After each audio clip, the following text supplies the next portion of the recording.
Jacob avait une grande famille, 12 garçons et une fille. Parmi eux, il y avait un chouchou, Joseph. Du coup, ses frères étaient tous jaloux. Il arrivait à Joseph de faire des rêves un peu spéciaux. En réalité, c'était Dieu qui lui parlait de son avenir. Le temps passait, et un jour, les frères de Joseph partirent loin de chez eux pour faire manger des troupeaux de moutons et de chèvres.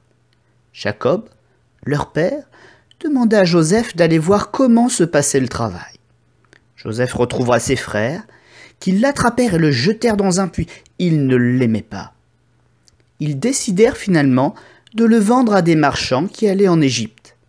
Quand les frères de Joseph rentrèrent chez eux, ils mentirent à leur père en disant « Joseph est mort ». Jacob fut très triste.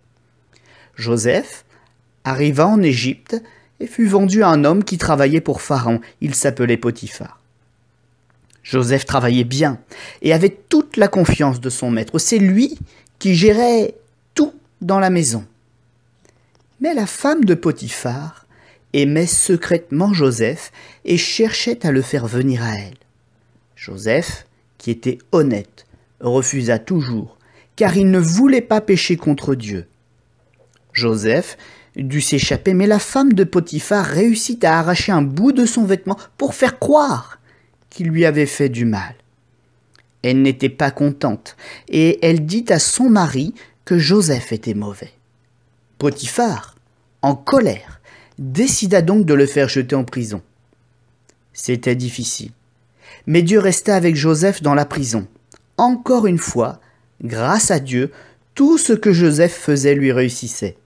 Les jours passaient, et 2 hommes, un échanson et un boulanger, furent jetés en prison par le Pharaon.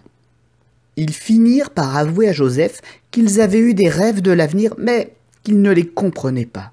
Joseph leur expliqua que son Dieu pouvait expliquer ce mystère. L'explication du rêve de l'échanson était qu'il allait retourner auprès de Pharaon dans 3 jours.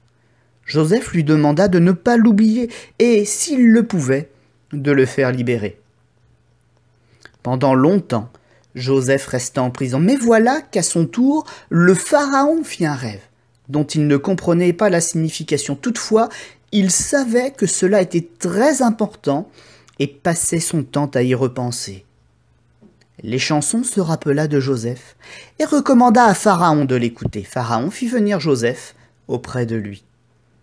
Joseph donna la signification exacte du rêve et prévint Pharaon que pendant 7 ans, il y aurait énormément de récoltes, de richesses en Égypte, mais qu'au bout de ces années, il y aurait aussi une très grande famine dans tout le pays et dans ses alentours.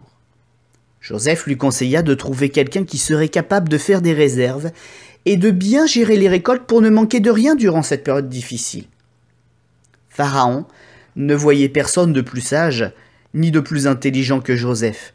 Il décida de faire de Joseph le gouverneur de toute l'Égypte. Et il lui donna son anneau pour montrer l'autorité qu'il lui confiait. Joseph passa de prisonnier à gouverneur. Il fit des réserves dans les greniers et la famine arriva. Grâce à ces réserves, les Égyptiens ne manquèrent de rien. C'était difficile pour Joseph, qui avait été rejeté par ses frères, puis vendu par des marchands et enfin mis en prison. Mais Dieu fut tous les jours avec lui. Il aurait pu être découragé, mais Dieu le garda, et il en fit un homme très important pour pouvoir aider à son tour les malheureux. Toi aussi, et grâce à cette histoire, tu as appris que Dieu est capable et qu'il voulait agir pour t'aider. Quoi qu'il t'arrive, si tu te confies en Jésus, tu pourras dire à ton tour et de tout ton cœur « L'Éternel est mon berger, je ne manquerai de rien ».